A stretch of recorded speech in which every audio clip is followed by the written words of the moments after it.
नमस्कार, मैं आपका साथी सुमित अवस्थी। शाम के 7 बजने ही वाले हैं। चक्रव्यूह का वक्त हो गया है। सबसे पहले वो कहानियां जिन पर आज पोलिंग हुई है। आपकी पसंद के मुताबिक बात करें तो पंजाब में पेपर लीक पर क्या चुनाव इस बार होगा?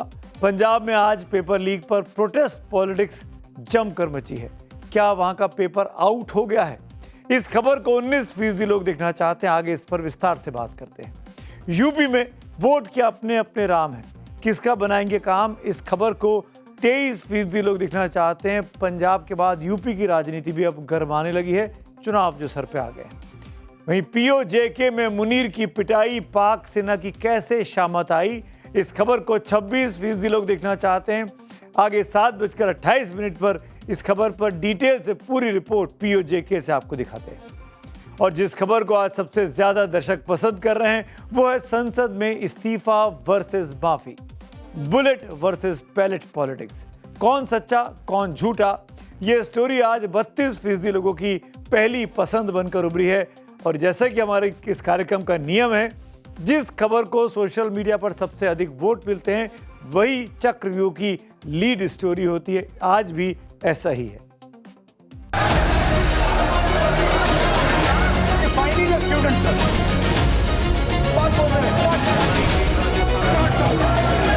किसी की पीड़ा का बर्दाश्त नहीं।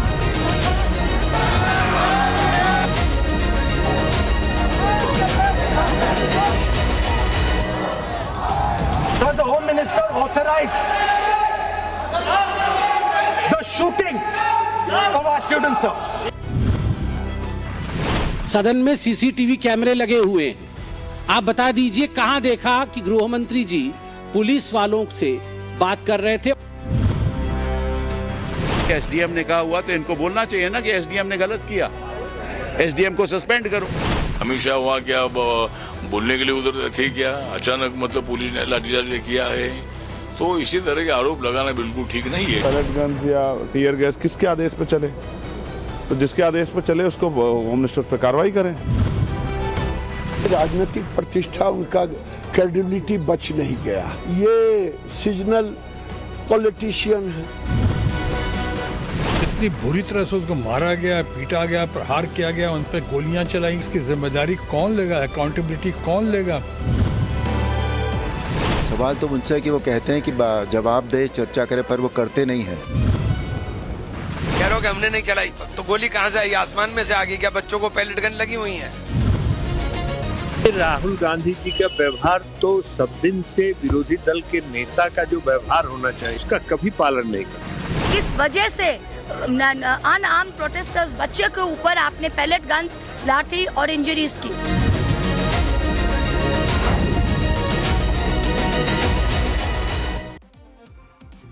आपने भी नोटिस किया होगा, आजकल अपने देश में पैलेट गन फायरिंग के नाम पर निशाना साधा जा रहा है बैलेट बॉक्स पर। पैलेट, बैलेट और बुलेट, इन 3 शब्दों के बहाने 2 बड़े विचार संसद में लगातार बीते 10 दिनों से घूम रहे हैं। एक है माफी और दूसरा है इस्तीफा। माफी और इस्तीफे के बीच की ये सियासी लड़ाई इस वक्त देश में 2 विचारधाराओं की सबसे बड़ी जंग बनी हुई है। दरअसल ये सबसे बड़ी जंग छिड़ी पेपर लीक के मामले पर छात्रों के आंदोलन के बाद से। आपको सबसे पहले बता दूं, लोकसभा के बाद आज राज्यसभा में भी इस बिल को लेकर चर्चा चल रही है। लोक परीक्षा संशोधन विधेयक जिसको कहा जाता है, कांग्रेस ने इसको सपोर्ट किया है, विपक्ष ने इसको लोकसभा में सपोर्ट किया है। राज्यसभा में भी सबकी सहमति से बिल पास हो जाएगा। बिल में कहीं कोई दिक्कत नहीं है। विपक्ष दिल्ली में 20 जुलाई के छात्रों के प्रदर्शन पर हुई बर्बरता पर गृह मंत्री अमित शाह से जवाब मांग रहा है और उनके इस्तीफे की मांग कर रहा है। वहीं सत्ता पक्ष गृह मंत्री अमित शाह को लेकर दिए गए राहुल गांधी के बयान पर माफी की मांग कर रहा है। राज्यसभा में आज नेता प्रतिपक्ष मल्लिकार्जुन खड़गे ने सरकार को घेरा और कहा कि शांतिपूर्ण प्रदर्शन कर रहे छात्रों पर 20 जुलाई को लाठीचार्ज, आंसू गैस और पैलेट गन का इस्तेमाल किया गया। अगर गृह मंत्री अमित शाह इस पर जवाब नहीं दे सकते हैं क्योंकि वो सदन में नहीं मौजूद थे, तो वो इस्तीफा दे। छात्रों पे बर्बरता हुई है। मैं आपसे विनती करता हूं, ये सबके कारण और सब ये सूत्रधारी जो है जहां भी बैठे होंगे वो फौरन इस्तीफा दे। अमित शाह साहब, होम मिनिस्टर, ये रेस्पॉन्सिबिलिटी ले, राजीनामा दे, तभी ये समस्या हम सुलझाएंगे और लोग भी इसको एक्सेप्ट करेंगे। तो कांग्रेस के सबसे बड़े नेता पार्टी के अध्यक्ष मल्लिकार्जुन खड़गे ने राज्यसभा के भीतर मोर्चा संभाला, तो दूसरी तरफ संसद भवन के बाहर परिसर में विपक्षी सांसदों ने सामूहिक तौर पर सरकार के खिलाफ नारेबाजी की, पोस्टरबाजी की। विपक्ष पोस्टर लेकर पूछ रहा था कि दिल्ली में प्रदर्शनकारियों पर बर्बरता का ऑर्डर किसने दिया। यही पोस्टर पर लिखा था।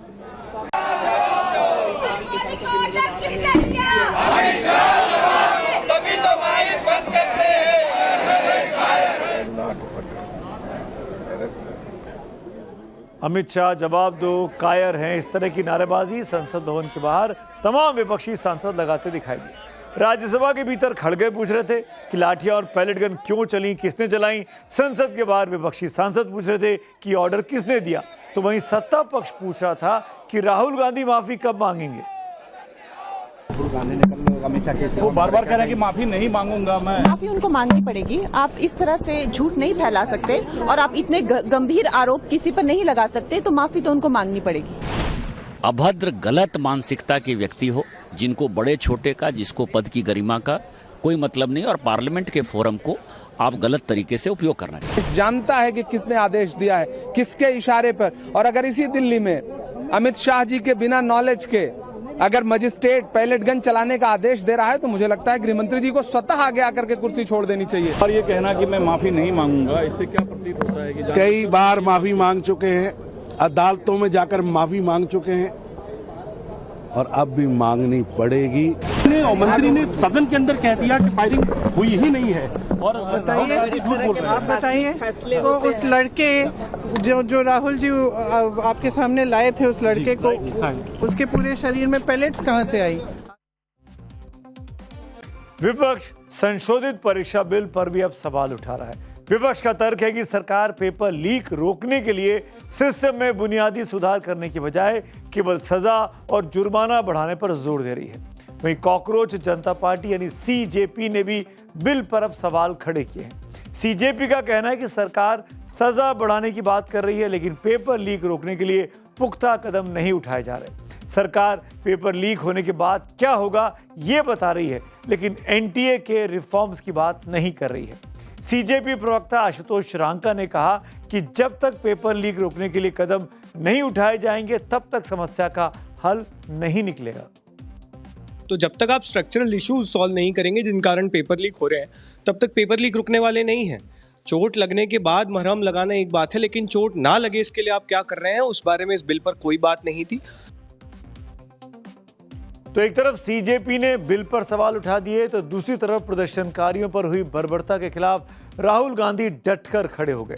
वो गृह मंत्री पर लगातार हमला बोल रहे हैं और पुलिस या बर्बरता की जांच के लिए सुप्रीम कोर्ट की निगरानी में जांच कराने की आज उन्होंने मांग भी की है।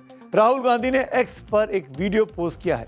प्रदर्शनकारी छात्रों पर पुलिस कार्रवाई का ये वीडियो है, जिसे शेयर करते हुए राहुल ने लिखा है कि छात्र न्याय के हकदार हैं।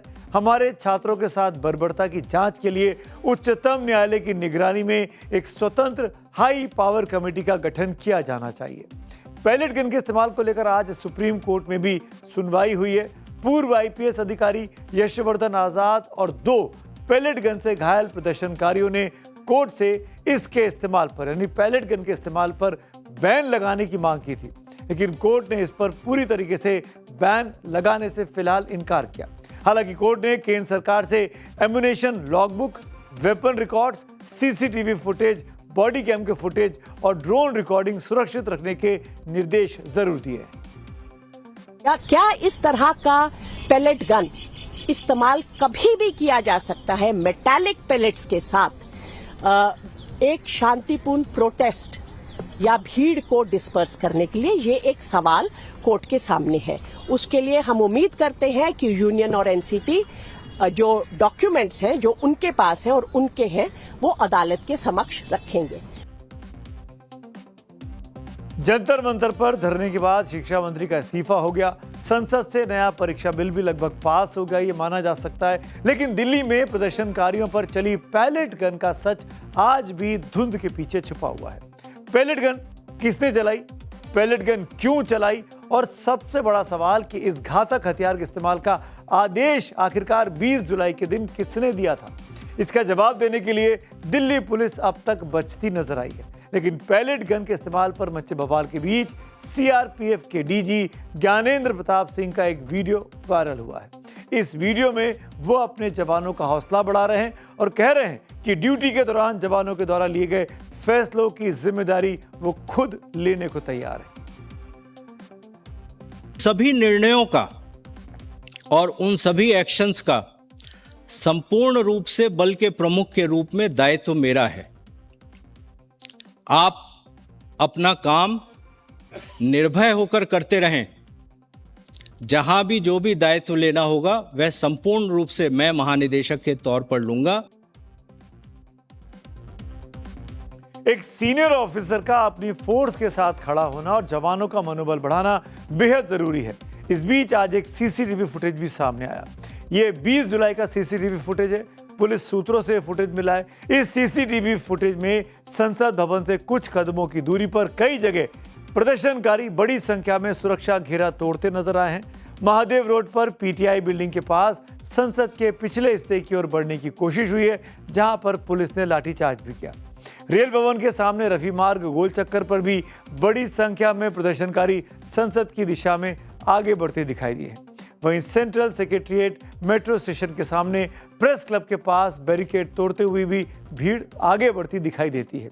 ये तमाम वो इलाके हैं जो संसद भवन की बिल्डिंग के बिल्कुल करीब हैं।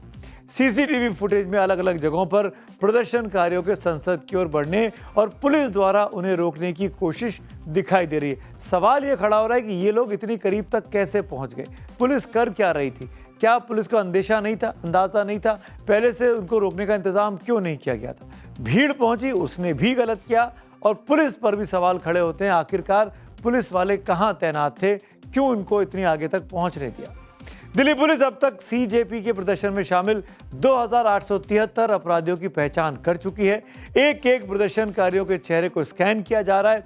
इस बीच खुफिया एजेंसियों ने पाकिस्तान में बैठे उन हैंडलर्स का भी भंडाफोड़ करने का दावा किया है जो सोशल मीडिया के पेजेस के जरिए सीजेपी ज्वाइन कराने की मुहिम चला रहे थे। लेकिन कई ऐसे सवाल भी हैं जो दिल्ली पुलिस से भी पूछे जाने चाहिए। 10 दिन बीत जाने के बाद भी दिल्ली पुलिस ने अपने उन अधिकारियों के खिलाफ क्या एक्शन लिया जिन्होंने खाकी का फायदा उठाकर बच्चों पर जुल्म किया और कैमरों में वो जुल्म कैद हुआ। वर्दी पर एक तरीके से उन पुलिस वालों की वजह से दाग लगा। अब तक ना किसी बड़े अधिकारी का निलंबन हुआ है और ना ही किसी बड़े के खिलाफ एफआईआर तक दर्ज की गई है। 10 दिन हो गए, आज 30 जुलाई का दिन है। क्या दिल्ली पुलिस का काम सिर्फ प्रदर्शन में शामिल लोगों को पकड़ना था? जिन्होंने भी कानून को अपने हाथ में लिया उनके खिलाफ कार्रवाई करनी नहीं होनी चाहिए थी? चाहे फिर वो कोई भी हो, देश का कानून सबके लिए समान है। दिल्ली पुलिस को यह भी बताना चाहिए कि प्रदर्शन के दौरान महिला को थप्पड़ मारने वाले एडिशनल डीसीपी संदीप लांबा के खिलाफ क्या कार्रवाई की गई है, नहीं की गई है तो क्यों नहीं की गई है? क्या एक महिला को थप्पड़ मारने का अधिकार एक पुरुष पुलिस अधिकारी के पास है? तो फिर अब तक दिल्ली पुलिस ने लांबा साहब के खिलाफ क्या एक्शन लिया और क्यों एक्शन नहीं लिया, अगर नहीं लिया तो? इन तमाम सवालों के जवाब बड़े आसान हो सकते थे अगर दिल्ली पुलिस के नए नवेले कमिश्नर, जिनके वक्त में अनुराग कुमार जी, वो आते और मीडिया के सवालों के जवाब देते, प्रेस कॉन्फ्रेंस लेते और प्रेस कॉन्फ्रेंस करके साफ कर देते कि आखिरकार 20 जुलाई को कितनी विकट स्थिति थी पुलिस को संभालने के लिए। पैलेट गन पर इतना बवाल मचा हुआ है लेकिन दिल्ली पुलिस मौन है। किसी ना किसी अधिकारी ने तो पैलेट गन चलाने का आदेश उस दिन दिया होगा। अपने आप पुलिसकर्मी नहीं चला सकते हैं। संसद मार्ग के थाने की जो जीडी एंट्री है, जिसको डायरी कहते हैं, जो लॉग बुक कहते हैं, उसमें इसका रिकॉर्ड ऑफिशियली दर्ज है। फिर दिल्ली पुलिस उस अधिकारी को क्यों बचाने में लगी है जिसने भी पैलेट गन चलाने का आदेश दिया था? महिलाओं के साथ अभद्रता करने वाले खाकीधारियों को अब तक दंडित क्यों नहीं किया गया है? कील वाली लाठियों से प्रदर्शनकारियों की पिटाई करने वालों पर दिल्ली पुलिस एक्शन कब लेगी? थप्पड़बाज अफसरों को बचाना, कील वाली लाठियां चलाने वालों पर चुप्पी साधे रखना, सादी वर्दी में पुलिस के डंडे चलाने वाले लोग कौन थे जो पुलिस वालों की मदद कर रहे थे उस दिन और महिलाओं के साथ बदतमीजी कर रहे थे। अभद्रता करने वालों पर अभी 10 दिन बीत जाने के बाद भी कोई एक्शन ना लेना, यह साफ साफ दर्शाता है कि दिल्ली पुलिस की प्राथमिकता दरअसल क्या है। अब बात करते हैं आज की एक और बड़ी कहानी की। अपने अपने राम। राम सिर्फ 2 अक्षर का शब्द है, लेकिन भारतीय राजनीति का सबसे बड़ा चुनावी मुद्दा राम आस्था भी है। राम अपने देश में तो राजनीति के भी अब प्रतीक बने हुए हैं। आज संसद में जो हुआ उसने एक बार फिर साबित कर दिया, अब हर पार्टी के अपने अपने राम हो चुके हैं। किसी के राम मंदिर में हैं, किसी के राम मुद्दे में हैं, किसी के राम वोट में हैं और किसी के राम वोट बैंक में हैं। आज संसद के मकर द्वार पर समाजवादी पार्टी के सांसद दान पेटी लेकर पहुंचे थे। ऐसा भी उन्होंने कल भी किया था। दान पेटी पर लिखा था चंदा चोर गद्दी छोड़। फिर संसद परिसर में दान पेटी में चंदा भी डाला गया। देखिए इन तस्वीरों को। और जब चंदा डाला जा रहा था, नारे लग रहे थे और सरकार से पूछा जा रहा था कि राम के नाम पर आया चढ़ावा आखिरकार कहां चला गया। समाजवादी पार्टी संसद के मॉनसून सत्र के पहले दिन से इस मुद्दे को छोड़ने को तैयार नहीं है। पेपर लीक विवाद और पैलेट गन के गूंज के बीच समाजवादी पार्टी चढ़ावा चोरी मुद्दे के साथ साथ राम नाम की रट भी लगाई हुई है। वहीं दूसरी तरफ आज दिल्ली से करीब 800 किलोमीटर दूर यूपी के गाजीपुर की धरती से मुख्यमंत्री योगी आदित्यनाथ ने सीधे समाजवादी पार्टी के नेता अखिलेश यादव पर ललकारा और निशाना साधा। सबसे पहले अखिलेश बनाम योगी की ये छोटी सी झलक देखिए।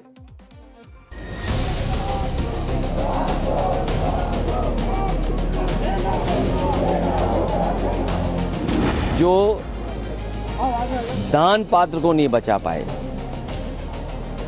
श्रद्धा से जो चढ़ावा चढ़ता है उसको नहीं बचा पाए, उनसे क्या उम्मीद करोगे कि इस तरह के पेपर लीक नहीं होंगे, परीक्षाएं रद्द नहीं होंगी? अगर समाजवादी पार्टी के पाप का पर्दा उठाना शुरू कर देंगे तो ये कहीं मुंह दिखाने लायक नहीं बचेंगे।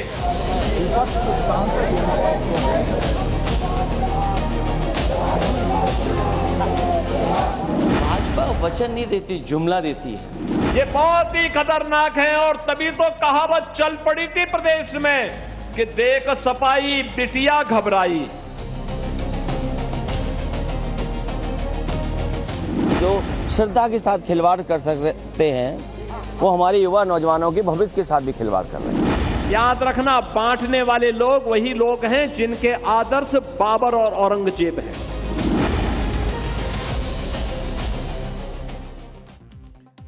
यानी एक तरफ संसद में समाजवादी पार्टी की राम मंदिर के चढ़ावे वाली राजनीति है तो दूसरी तरफ उत्तर प्रदेश की धरती पर बीजेपी की राम और विरासत की राजनीति। आज भी दिल्ली में अखिलेश ने चढ़ावा चोरी पर सवाल पूछे, लेकिन यूपी में योगी आदित्यनाथ ने जवाब नहीं, सीधे चुनौती दे डाली। हमारा गाजीपुर जनपद, बहन और भाइयों, क्यों गुमनाम होता गया, क्यों इसका नाम डूब गया, क्यों जनपद का नाम लेने से लोग कांपते थे, क्यों आने से डरते थे? पहचान का संकट किसने खड़ा किया? साफ है, लड़ाई सिर्फ संसद के भीतर नहीं है। असल मुकाबला 2027 के उत्तर प्रदेश का चुनाव नैरेटिव कौन लिखेगा इसका है। और यही वजह कि आज भी जब कांग्रेस के गृह मंत्री अमित शाह से जवाब मांग रहे थे जो गोलीबारी हुई दिल्ली में, उस वक्त समाजवादी पार्टी के सांसद आरोपों की दान पेटी के साथ संसद पहुंचे हुए। सोसाइटी राम धन की चोरी हो गई, बताइए। प्रभु राम के ऊपर जो चढ़ावा आया वो चोरी हो गई। श्रद्धा के साथ जिन लोगों ने चढ़ावा दिया, ये महापाप है। हमारे श्रद्धावान आम जनता का जो अपमान किया इन्होंने, जो आम जनता श्रद्धावान है, प्रभु पे जो चढ़ाया, ये पाप नहीं महापाप है। जब तक चंदा चोरी, चढ़ावा चोरी, ये देश के करोड़ों करोड़ों धर्म से जुड़े, आस्था से जुड़े लोगों के आस्थाओं का चोट पहुंचाई गई, भावनाओं को चोट पहुंचाई, तब तक उस पर चर्चा नहीं होगी और इन लोगों को सजा देने के लिए इंतजाम नहीं होगा, तब तक हम समाजवादी पार्टी के लोग संघर्ष करते रहेंगे। सियासत की बात आगे करेंगे, लेकिन उसके पहले अयोध्या चढ़ावा चोरी केस से जुड़ी कुछ नई जानकारियां आपको दे देता हूं। राम मंदिर ट्रस्ट में अब बड़े बदलाव की शुरुआत हो गई है। चंपत राय और डॉक्टर अनिल मिश्रा के इस्तीफे के बाद ट्रस्ट के कामकाज को लेकर जो रुकावट आ गई थी उसे दूर करने की कोशिशें की जा रही हैं। ट्रस्ट ने जगदीश आफले को अपना पहला सचिव और अधिकृत हस्ताक्षरकर्ता बनाने का फैसला किया है। 2 सितंबर की बैठक में इस फैसले पर मुहर भी अब लग जाएगी। नए हस्ताक्षरकर्ता का प्रस्ताव SBI को भेजे जाने के बाद ट्रस्ट के बैंक खाते फिर से चलने लगे हैं। इससे करीब 1000 कर्मचारियों की सैलरी और अलग अलग एजेंसियों के भुगतान का रास्ता भी अब साफ हो जाएगा। लेकिन इस बीच एक और खुलासा हुआ है। राम मंदिर ट्रस्ट के पूर्व महासचिव चंपत राय ने अपने इस्तीफे का पत्र में एक बड़ा दावा किया। चंपत राय और ट्रस्टी डॉक्टर अनिल मिश्रा के संयुक्त पत्र के मुताबिक चढ़ावा चोरी का मामला सामने आने के बाद आरोपियों और उनके परिजनों से चंपत राय ने 81 लाख रुपए खुद ही रिकवर करा लिए थे, यानी बगैर पुलिस में गए। दावा किया गया कि चंपत राय ने अपने इस्तीफे में ये माना है कि चढ़ावा चोरी के 81 लाख उन्होंने खुद अपने कर्मचारियों से बरामद किए थे। अब जरा तस्वीर का दूसरा फ्रेम देखिए। बीजेपी भी जानती है कि उसके लिए राम राजनीति की सबसे बड़ी और मजबूत धुरी है, लेकिन अब सिर्फ राम नहीं, राम के भक्त भी राजनीति के केंद्र में आ चुके हैं। इसीलिए राम के साथ संत रविदास की विरासत को भी प्रमुखता दी जा रही है। वहीं संत रविदास जिन्होंने लिखा है, अब कैसे छूटे राम नाम, रट लागी प्रभु जी, तुम चंदन हम पानी। संत रविदास की 650वीं जयंती को बड़े स्तर पर मनाने के लिए बीजेपी की तरफ से कल से 20 फरवरी तक संत रविदास अभियान शुरू किया गया है। बीजेपी का यह अभियान अगले 7 महीनों तक चलने वाला है। वाराणसी से शुरुआत हुई है, उत्तर प्रदेश से पंजाब तक ये यात्रा होगी। समरसता का संदेश यात्रा फैलाएगी। अगले साल फरवरी में जब चुनाव पीक पर होंगे तब इस अभियान का समापन होगा। ठीक उसी वक्त जब पंजाब से लेकर यूपी में विधानसभा चुनाव का बिगुल बज चुका होगा और वोट डाले जा रहे होंगे। इसीलिए इसके राजनीतिक मायने भी उतने ही गहरे निकाले जा रहे हैं।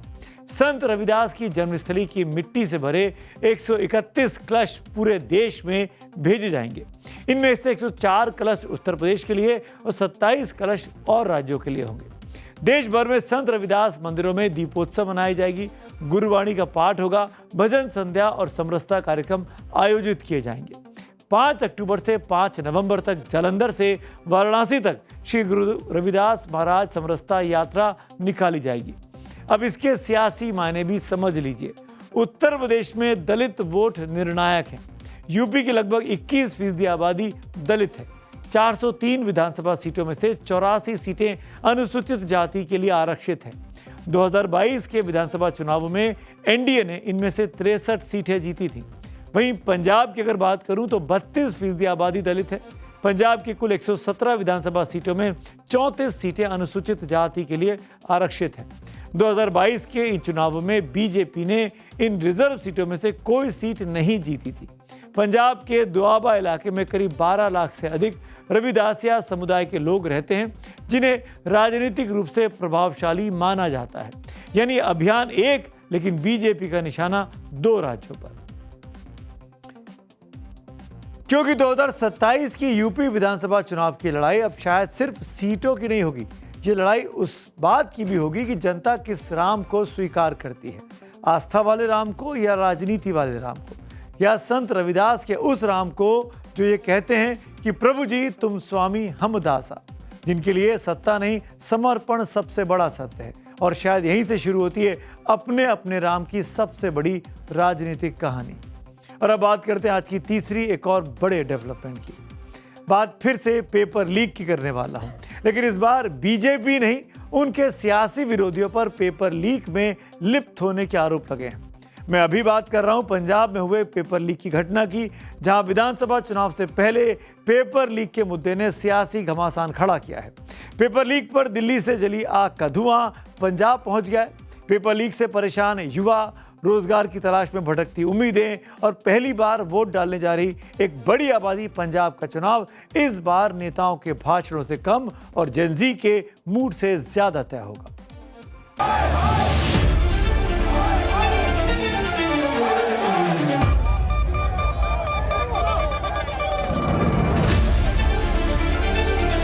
पंजाब के शिक्षा मंत्री बैंस साहब का इस्तीफा तुरंत लेना चाहिए। एक कट्टर बेईमान है, इनका कोई कहने का कोई मतलब नहीं, कहते कुछ है करते कुछ है। जो लहर थी जंतर मंतर से दिल्ली से अब पंजाब की ओर बढ़ रही, पेपर लीक का बहुत बड़ा फर्जी झूठ कांग्रेस और बीजेपी के पेड ट्विटर मीडिया वाले लोग खुल के फैला रहे हैं।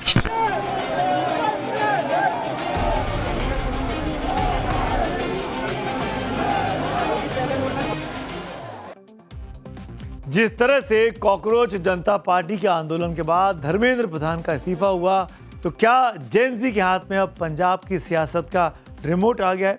ऐसा मैं इसलिए कह रहा हूं क्योंकि इस आंदोलन के बाद पेपर लीक पंजाब चुनाव का अब एक बड़ा मुद्दा बनता जा रहा है। जेनजी को साधने के लिए कांग्रेस पहले से ही मैदान में डटी हुई है। अब बीजेपी भी पंजाब के पेपर लीक के मुद्दे पर मान सरकार पर हमलावर है। बीजेपी ने आज आम आदमी पार्टी के खिलाफ हल्ला बोला। हालांकि बीजेपी ने पंजाब की जगह दिल्ली को चुना। बीजेपी के सैकड़ों कार्यकर्ता आम आदमी पार्टी के ऑफिस पहुंचकर प्रदर्शन कर रहे थे। हाथों में बैनर पोस्टर लिए बीजेपी के कार्यकर्ता पंजाब के शिक्षा मंत्री हरजोत सिंह बैंस के इस्तीफे की मांग कर रहे थे। इस दौरान दिल्ली पुलिस ने भी पूरी व्यवस्था कर रखी थी। हालांकि वैसी व्यवस्था नहीं थी जैसी जंतर मंतर पर कॉकरोच जनता पार्टी के प्रदर्शन के लिए की गई थी। बीजेपी के कार्यकर्ताओं को रोकने के लिए दिल्ली पुलिस ने बैरिकेडिंग की थी। देखते ही देखते बीजेपी के कार्यकर्ता बैरिकेडिंग पर चढ़ गए और दिल्ली पुलिस के साथ उनकी हल्की सी झड़प भी हुई। लेकिन हंगामा कर रहे कार्यकर्ताओं को दिल्ली पुलिस ने बड़ी आसानी से टैकल कर लिया। बिना लाठी चलाए बीजेपी कार्यकर्ताओं को हिरासत में ले लिया गया और सड़क खाली भी करा ली गई। को ये चेताने आए हैं कि पंजाब के शिक्षा मंत्री बैंस साहब का इस्तीफा तुरंत लेना चाहिए। आपको कंफ्यूज नहीं होना है, यह प्रदर्शन पेपर लीक के मुद्दे पे हो रहा था और बीजेपी कर रही थी। ये वही बीजेपी है जब जंतर मंतर पर नीट पेपर लीक के मुद्दे पर इतना बड़ा प्रदर्शन सीजेपी और तमाम विपक्षी मिलकर एक साथ कर रहे थे, तब ना पंजाब बीजेपी ना दिल्ली बीजेपी वहां पर पहुंची थी, ना दिल्ली बीजेपी के कार्यकर्ता जंतर मंतर पहुंचे थे। महिलाएं दिल्ली पुलिस की लाठियों का शिकार हो रही थीं, लेकिन दिल्ली की महिला मुख्यमंत्री रेखा गुप्ता उस वक्त जंतर मंतर पर नहीं दिखाई दी, क्योंकि अब पंजाब में चुनाव होने वाले हैं और केजरीवाल लगातार नीट पेपर लीक मुद्दे को लेकर सरकार पर हमलावर थे। और ये भी मत भूलिए कि सीजेपी पर भी आरोप लगे कि वो आम आदमी पार्टी से जुड़े हुए हैं, अभिजीत दीपके, आशुतोष रांका, और उनके इशारे पर ये प्रदर्शन कर रहे थे। यानी इस सीजेपी प्रदर्शन के पीछे आप थी, ये बात बीजेपी के लोग बार बार कह रहे हैं। इसीलिए अब बीजेपी को मौका मिला है कि वो आपको घेरे, क्योंकि पंजाब में पेपर लीक हुआ है। इसीलिए बीजेपी भी पेपर लीक के मुद्दे को बड़ा बनाकर अब केजरीवाल को और मान सरकार को कटघरे में खड़ा कर रही है।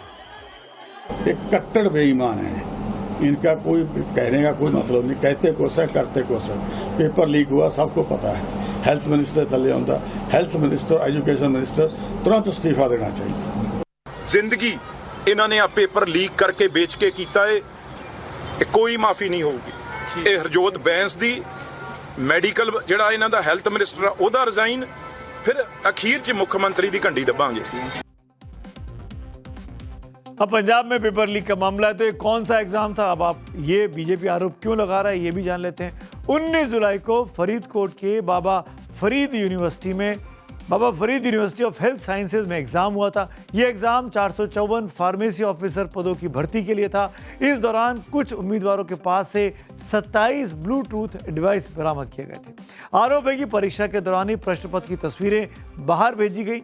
इस मामले में एफआईआर दर्ज कर ली पंजाब पुलिस ने और 7 मास्टरमाइंड सहित 28 उम्मीदवारों को गिरफ्तार भी कर लिया। पंजाब सरकार का कहना है कि कोई पेपर लीक नहीं हुआ, सिर्फ इलेक्ट्रॉनिक गैजेट से नकल का मामला सामने आया था। लेकिन अब देखना होगा कि पंजाब सरकार की सफाई का जेनजी पर और बीजेपी इसका क्या जवाब देती है, क्योंकि जिस जेनजी आंदोलन ने केंद्र सरकार के शिक्षा मंत्री धर्मेंद्र प्रधान का इस्तीफा ले लिया, वही जेनजी पंजाब के चुनावों को भी प्रभावित कर सकती है। इसे समझने के लिए आपको पंजाब के कुछ आंकड़े दिखाता हूं। 2024 लोकसभा चुनाव के आंकड़ों के अनुसार पंजाब में लगभग 2 करोड़ 14 लाख वोटर थे, जिनमें से 45 से 55 लाख वोटर 18 से 30 साल के बीच थे। मोटे तौर पर देखें तो पंजाब में 25 से 35% वोटर जेनजी हैं, ये आप कह सकते हैं। तो जो सीधे तौर पर चुनाव नतीजों के गणित को बना या बिगाड़ सकते हैं किसी के लिए भी। पंजाब कांग्रेस ने हवा के इस रुख को पहले ही पहचान लिया। पंजाब कांग्रेस के अध्यक्ष राजा वड़िंग लगातार पंजाब के पेपर लीक के मुद्दे को उठाते रहे। संसद परिसर में भी पोस्टर लेकर मान सरकार के शिक्षा मंत्री का उन्होंने इस्तीफा मांगा। ये तस्वीरें देखिए। मुर्दाबाद मुर्दाबाद मुर्दाबाद भगवंत मान मुर्दाबाद मुर्दाबाद मुर्दाबाद भगवंत मान। इसके अलावा पंजाब के अलग अलग शहरों में युवाओं के इस सबसे बड़े मुद्दे पर भी कांग्रेस लगातार धरना प्रदर्शन कर रही है। कांग्रेस सबसे बड़ी पार्टी है आम आदमी पार्टी के बाद पंजाब विधानसभा। यही तो डर सता रहा है भगवंत मान और केजरीवाल साहब को कि ये जो लहर थी जंतर मंतर से दिल्ली से अब पंजाब की ओर बढ़ रही है, उनको लगता है कि कहीं ये आग इधर ना आ जाए। दरअसल आम आदमी पार्टी को भी इसका अंदाजा दिल्ली में हो रहे प्रदर्शन के दौरान हो गया था। मनीष सिसोदिया जब बच्चों के बीच पहुंचे थे तो पंजाब में फार्मेसी के पेपर लीक को लेकर उनसे बच्चों ने ही सवाल पूछ लिए थे। हालांकि मनीष सिसोदिया ने साफ कर दिया था कि पंजाब में कोई पेपर लीक नहीं हुआ है। बीजेपी और कांग्रेस गलत नैरेटिव पेश कर रही है। बीजेपी और कांग्रेस का आरोप है कि पिछले 5 साल में पंजाब में 5 से 6 पेपर लीक के बड़े मामले सामने आए। कभी पंजाब सरकार ने री एग्जाम कराया, कभी हाई लेवल जांच करा दी। पंजाब के मुख्यमंत्री भगवंत मान ने तो मान भी लिया था कि एग्जाम के दौरान गड़बड़ी हुई थी, लेकिन अरविंद केजरीवाल को पता है कि पंजाब में चुनाव हैं और पेपर लीक के मुद्दे पर क्या और कितना बोलना है। पेपर लीक का मामला पंजाब में गरमाया हुआ है, झारखंड में भी गरमा गया है। बीजेपी को मुद्दा मिला हुआ। बीजेपी अब लगातार कांग्रेस और कांग्रेस के सहयोगियों को जो दिल्ली में संसद में हैं उनको घेर रही है। अब बात करते हैं अगली कहानी की, और अब बात पाकिस्तानी कब्जे वाले जम्मू और कश्मीर की, जहां चुनाव के दिखावे पर पाकिस्तानी सरकार और सेना ने खूनी खेल खेला है। पीओजेके में पाकिस्तानी सेना और रेंजर्स ने लोगों के वाजिब विरोध प्रदर्शन को दबाने के लिए भी पूरी क्रूरता के साथ दमन चक्र जारी रखा है। पाकिस्तान के सुरक्षा बल निहत्थे प्रदर्शनकारियों पर सीधे सीधे सामने से गोलियां बरसा रहे हैं। दावा है कि 5 जून से अब तक 90 से ज्यादा प्रदर्शनकारियों की जान चली गई है, और उसके बाद बचा है तो महिलाओं के आंसू या फिर वहां के लोगों का आक्रोश। पाकिस्तान के कब्जे वाला जम्मू और कश्मीर करा रहा है। वहां पर लोगों का सीधा आरोप है कि पाकिस्तान की निर्मम सरकार उनके हकों को खत्म कर रही है और उनकी मांगों को अनसुना छोड़ देती है। पीओजेके में विरोध प्रदर्शनों की अगुवाई कर रही ज्वाइंट अवामी एक्शन कमेटी यानी JAAC के मुताबिक पाकिस्तानी सुरक्षा बलों ने हजारों शांतिपूर्ण प्रदर्शनकारियों पर गोलीबारी की है। ये गोलीबारी कई किश्तों में हुई है। आज पाकिस्तानी सेना ने कोटली में रेड की और कई महिलाओं को उठाकर वो अपने साथ ले गई, ये इल्जाम उस पर लगा है। पाकिस्तानी सेना के जवान खुलेआम महिलाओं पर फायरिंग भी कर रहे हैं। इसके बाद वहां की एक महिला जो अपना चेहरा नहीं दिखाना चाहती है, कैसे वो एक एक कर पाकिस्तान के तमाम नेताओं का चेहरा बेनकाब कर रही है, उसको सुनिए। उस महिला की आवाज़ आंसुओं में डूबी है और वो एक एक कर उन तमाम पाकिस्तानी नेताओं से पूछ रही है कि क्या कश्मीर से उनके लगाव की बातें सिर्फ दिखावा नहीं है, चाहे वो बिलावल भुट्टो हो या फिर मरियम शरीफ। ये सुन के वाकई में रोंगटे खड़े हो जाते हैं। इससे पहले पीओजेके में रैली निकाल रहे लोगों पर गोलियां चली, फिर भी करीब 5000 लोगों ने रावलकोट से मुजफ्फराबाद की ओर मार्च निकाला। मार्च निकालने वालों ने ना पाकिस्तानी सुरक्षा बलों को उकसाया और न ही उनके पास कोई हथियार थे, वो बिल्कुल निहत्थे थे। आप तस्वीरों में भी देख सकते हैं, फिर भी उन पर कैसे गोलियां चलाई गई। JAAC का आरोप है कि सुरक्षा बलों ने बिना किसी उकसावे के फायरिंग कर दी, लेकिन पाकिस्तानी सरकार, पाकिस्तानी सेना की बेशर्मी देखिए कि तस्वीरों में दिख रहे निहत्थे लोगों को वह आधुनिक हथियारों से लैस बता रही है, सरासर झूठ बोल रही है और यह भी कह रही है कि पहले लोगों ने सुरक्षा बलों पर हमला किया, उसके जवाब में कार्रवाई की गई, गोलियां चलाई गई। पाकिस्तान में लोकतंत्र किस तरह कोमा में पहुंच गया है, इसको आप वहां के रक्षा मंत्री के बयान से समझ सकते हैं। पाकिस्तान के रक्षा मंत्री के लिए पाकिस्तानी कब्जे वाले जम्मू और कश्मीर के लोग उसी तरह दुश्मन हैं जैसे भारत के लोग। पीओजेके में हो रहे विरोध प्रदर्शन की आग पाकिस्तान की राजधानी इस्लामाबाद अब पहुंच गई है। हजारों छात्रों और वकीलों ने आज मार्च निकाला और पाकिस्तान की सेना के खिलाफ यानी मुनीर की सेना के खिलाफ नारेबाजी की। पीओजेके में किस तरह से पाकिस्तान की सेना हैवानियत कर रही है, सुनिए वहां के लोग खुद क्या बता रहे हैं। पाकिस्तानी कब्जे वाले जम्मू और कश्मीर के लोग चुनाव को पाखंड मानते हैं। उस पाखंड को खंड खंड करने के लिए वो कुछ मांग कर रहे हैं, वो भी अब आप जान लीजिए। पाकिस्तान में शरणार्थियों के लिए पीओजेके में आरक्षित 12 सीटों को खत्म किया जाए। सरकारी नौकरियों में शरणार्थी कोटा खत्म किया जाए। मंत्रियों, नौकरशाहों और जजों के विशेषाधिकार खत्म किए जाएं। सबको समान और मुफ्त शिक्षा दी जाए। साथ ही छात्र संघों को बहाल किया जाए। बिजली और गेहूं देने के अपने वादों को सरकार पूरा करे। पाकिस्तान का हाल यह है कि वह अपने लोगों को खाने के लिए रोटी दे नहीं सकता तो गोलियां खिला देता है। भारत भी इस पूरे पाकिस्तान के डेवलपमेंट पर नज़र रखे हुए इसीलिए मानता है कि जम्मू कश्मीर में लोकतंत्र की बातें पाकिस्तान में जो हो रही हैं वो सिर्फ एक ढोंग है। पाकिस्तानी कब्जे वाले कश्मीर में गोलियां चली, सेना और सुरक्षा बलों ने गोलियां चलाई, वहां निहत्थे लोग नाहक मारे गए, वहां इंटरनेट से लेकर कुछ इलाकों में बिजली तक काट दी गई, उस पूरे इलाके में इंटरनेट बंद कर दिया गया। कमाल देखिए कि इन सब के बावजूद पाकिस्तान की सरकार को प्रदर्शनकारी ही गुनहगार नजर आते हैं, जबकि एमनेस्टी इंटरनेशनल ने प्रदर्शनकारियों पर हुए बल प्रयोग को गैर कानूनी बताया है। मानवाधिकार पर काम करने वाले उस संगठन का बयान आया है कि रावलकोट से सामने आ रही रिपोर्ट परेशान करने वाली है।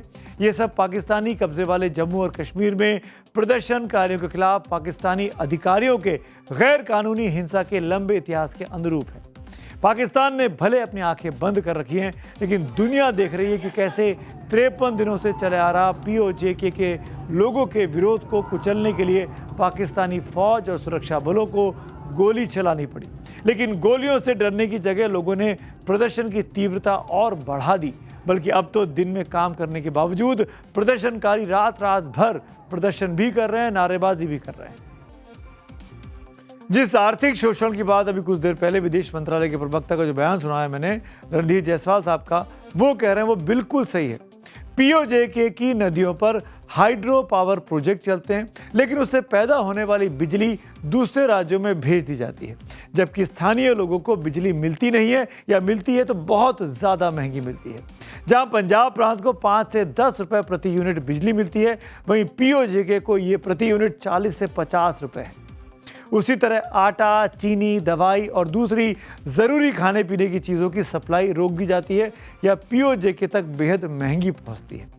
क्योंकि पीओजेके को पंजाब प्रांत की तरह ज़रूरी चीज़ों पर सब्सिडी नहीं मिलती है, इससे पहले से ही गरीबी और तंगहाली में जी रहे पीओजेके के लोगों के लिए रोटी के लाले पड़ जाते हैं। यानी सरासर भेदभाव पीओजेके के साथ चल रहा है, और इसका नतीजा ये होता है कि वहाँ के लोग सड़कों पर उतरने के लिए अक्सर मजबूर हो जाते हैं। अब इन सब के बीच आपके लिए ये जानना भी ज़रूरी है कि पाकिस्तानी कब्जे वाले जम्मू और कश्मीर में शरणार्थियों के लिए 12 सीटों का विवाद है क्या। पाकिस्तानी कब्जे वाले जम्मू और कश्मीर में कुल 53 सीटें हैं। इनमें 8 सीटें महिलाओं, टेक्नोक्रेट्स और दूसरे रिजर्व वर्गों के लिए हैं, जबकि 45 सीटों पर चुनाव होते हैं। उनमें भी 12 सीटें उन कश्मीरी शरणार्थियों के लिए हैं जो 1947 और उसके बाद जम्मू और कश्मीर रीजन से पाकिस्तान चले गए थे।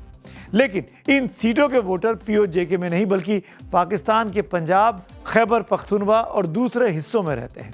उन्हीं सीटों का यानी 12 शरणार्थियों और 8 बड़े लोगों के लिए रिजर्व सीटों पर पाकिस्तानी कब्जे वाले लोगों का फूटा गुस्सा पाकिस्तानी हुकूमत और अब सेना के लिए सरदर्द बना हुआ है। कार्यक्रम के आखिर में आ गए हैं, पब्लिक व्यू की बात करूंगा, मेरा फेवरेट सेगमेंट। पहला व्यू है हिमानी रावत जी का, हमारी रेगुलर व्यूवर हैं, और वो लिखती हैं विपक्ष को इस्तीफे और माफ़ी की राजनीति से बाहर निकलकर देश हित में सरकार के साथ मिलकर काम करना चाहिए। सिर्फ विरोध के लिए विरोध करना ही विपक्ष का काम तो नहीं है। अगला पोस्ट भूपेश मिश्रा का है, ये भी अक्सर अपने कमेंट्स हमको भेजते हैं। भूपेश साहब शुक्रिया आपका। भूपेश लिखते हैं कि अब वक्त आ गया कि जब राम के नाम पर नहीं तो काम के नाम पर वोट मांगा जाए। क्या बिना काम या उपलब्धि हासिल किए हम विश्व गुरु बन जाएंगे? तो आज मेरे साथ चक्रव्यूह में इतना ही। कल मुलाकात होगी, तब तक के लिए शुभ रात्रि।